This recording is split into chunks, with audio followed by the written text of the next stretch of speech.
जुन्या पेन्शनसाठी राज्यात सरकारी कर्मचारी, शिक्षक यांनी पुन्हा एकदा आंदोलन छेडलं आहे। रत्नागिरीतील जिल्हाधिकारी कार्यालयाबाहेर मोठ्या संख्येने सरकारी कर्मचारी आणि शिक्षक आंदोलन करत आहेत। गेल्या मार्चमध्येही सरकारी कर्मचारी आणि शिक्षकांनी आंदोलन केलं होतं।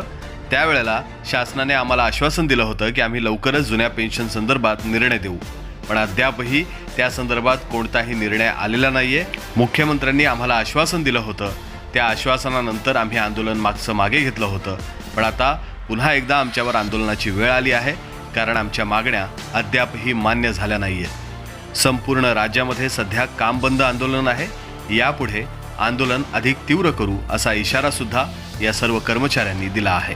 या ठिकाणी आज शासनाने जवळपास आम्ही मार्च महिन्यामध्ये जो बेमुदत संप केला, त्यावरती शासनानं अभ्यास समिती, पेन्शन संदर्भात सदस्य समिती ही करूनसुद्धा अद्याप त्यावरती कोणताही ठोस न निर्णय झाल्यामुळं पुन्हा एकदा राज्य कार्यकारिणीच्या आदेशान्वये आम्ही आज 14 डिसेंबरपासून बेमुदत संप घोषित केला आणि त्यासाठी आज संपूर्ण जिल्ह्यातील कर्मचारी, या ठिकाणी शासकीय कर्मचारी असतील, निमशासकीय कर्मचारी असतील, सर्व या ठिकाणी बेमुदत संपामध्ये सहभागी झालेत।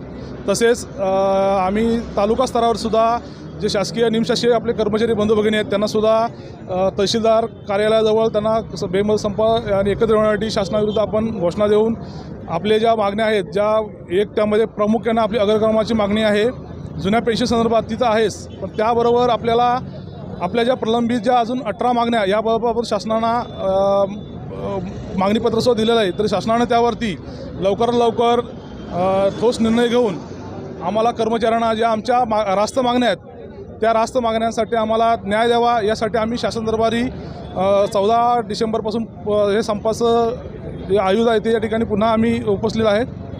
धन्यवाद।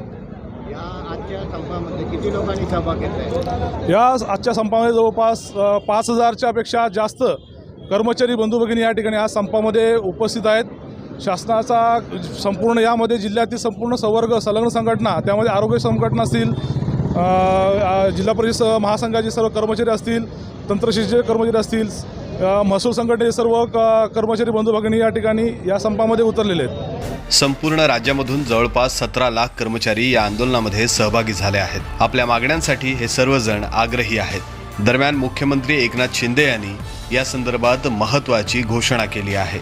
येत्या अर्थसंकल्पीय अधिवेशनामध्ये जुन्या पेन्शन योजनेसंदर्भात अंतिम निर्णय घेण्यात येईल, असं मुख्यमंत्री एकनाथ शिंदे यांनी सांगितलं आहे। कर्मचाऱ्यांची आर्थिक सामाजिक सुरक्षा जुन्या पेन्शन योजनेप्रमाणेच राखली जाईल, अशी ग्वाही सुद्धा त्यांनी विधानसभेत दिली आहे। त्याचबरोबर अधिकारी आणि कर्मचाऱ्यांनी संप मागे घ्यावा असं आवाहन सुद्धा मुख्यमंत्र्यांनी सर्वांना केलं आहे। जमीर खलफेसह मुश्ताक खान, माय कोकण, रत्नागिरी। माय कोकण सबस्क्राइब करण्यासाठी लाल बटनवर क्लिक करा आणि त्यानंतर येणाऱ्या बेल आयकॉनवर क्लिक करून सर्व अपडेट्स आपल्या मोबाईलवर मिळवा।